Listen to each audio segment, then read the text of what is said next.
حضور علیہ السلام سے جب پوچھا گیا کہ حضور سب سے بڑا گناہ کون سا ہے، تو آقا کریم علیہ الصلوۃ والسلام نے فرمایا کہ سب سے بڑا گناہ یہ ہے کہ ان تجعل للہ ندا، کہ تو اللہ کے ساتھ کسی کو شریک ٹھہرائے، وہو خلقک، حالانکہ اس نے تجھے پیدا کیا، تجھے تخلیق کیا، اور تو اس کا شریک بنا کے بیٹھ جائے، کہ یہ سب سے بڑا گناہ ہے۔ تو راوی نے عرض کی قلت ثم ایو، حضور پھر اس کے بعد؟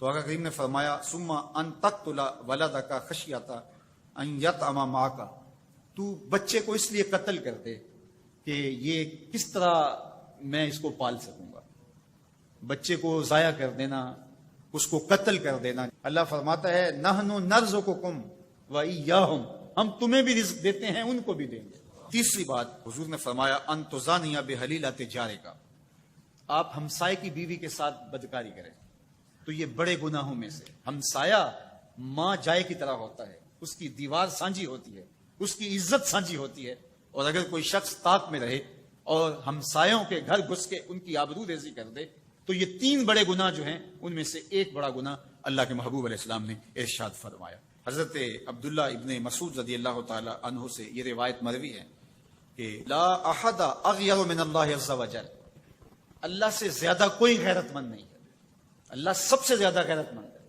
اور اس کی غیرت کا تقاضا یہ ہے وَلِذَالِكَ حَرَّمَ الْفَوَاحِشَ مَا ظَهَرَ مِنْهَا وَمَا بَطَنَ، کہ اس نے بے حیائی کو چاہے وہ پوشیدہ طور پہ کی جائے یا اعلانیہ طور پہ کی جائے اس کو پسند نہیں کیا، اور اس نے منع کر دیا، لوگوں کو روک دیا، حرام قرار دے دیا، اس لیے کہ وہ خود غیرت مند ہے۔ غیرت مند مالک غیرت کا سبق دیتا ہے اپنی مخلوق کو۔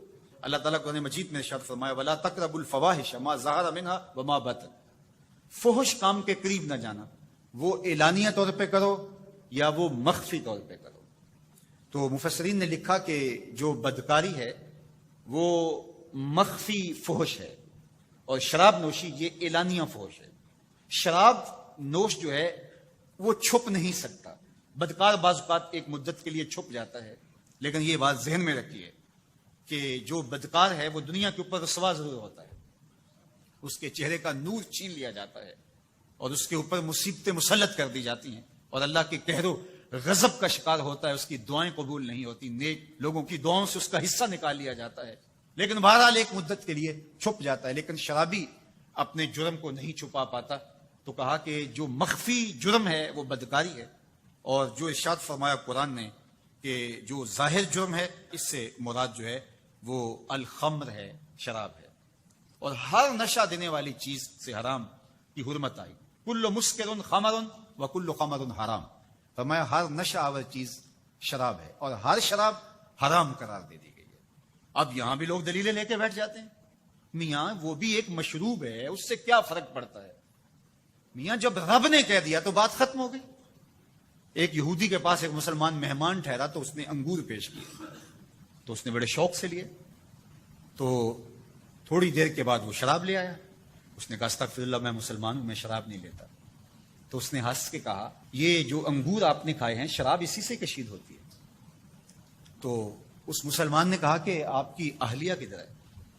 تو وہ اپنی اہلیہ کو بلا لایا، تو کہا آپ کی کوئی اولاد بھی ہے؟ کہا ہاں میری بیٹی ہے، اس کو بھی بلا لاؤ۔ تو اس کو بھی بلا لایا۔ جب دونوں آ کھڑی ہوئی تو کہا کہ یہ حلال ہے تیرے لیے، اور یہ بیٹی اسی کی ہے، اور یہ حلال نہیں ہے۔ تو جب اس یہودی نے یہ بات سنی فقال اشہد ان لا الہ الا اللہ وحدہ لا شریک لہ واشہد ان محمدا عبدہ ورسولہ۔ کہا اتنی خوبصورت دلیل، اتنی خوبصورت دلیل۔ کہا انگور سے شراب نکلی ہے تو شراب حرام کیوں، انگور حلال کیوں؟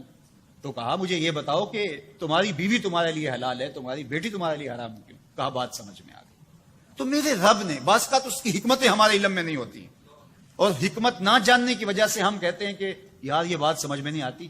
یہی تو ہمیں بتایا گیا کہ جو سمجھ میں آئے اس کو بھی ماننا ہے، جو نہیں سمجھ میں آئے اس کو بھی ماننا ہے۔ ہم جنت کو مانتے ہیں نا، دیکھا ہے، یار رب کو مانتے ہیں، دیکھا ہے، وہ سمجھ میں آتا ہے، تو دل میں تو آتا ہے، سمجھ میں نہیں آتا۔ میں جان گیا بس تیری پہچان یہی ہے۔ ہم تو سب سے بڑی حقیقت کو بغیر دیکھے مانتے ہیں، بغیر سمجھے مانتے ہیں۔ ادراک فہم کی حدود سے برا ہے، عقل و خرد کے دائروں سے برا ہے، لیکن اس حقیقت کو ہم مانتے ہیں تو اس کے کہے ہوئے کو کیوں نہیں مانیں گے؟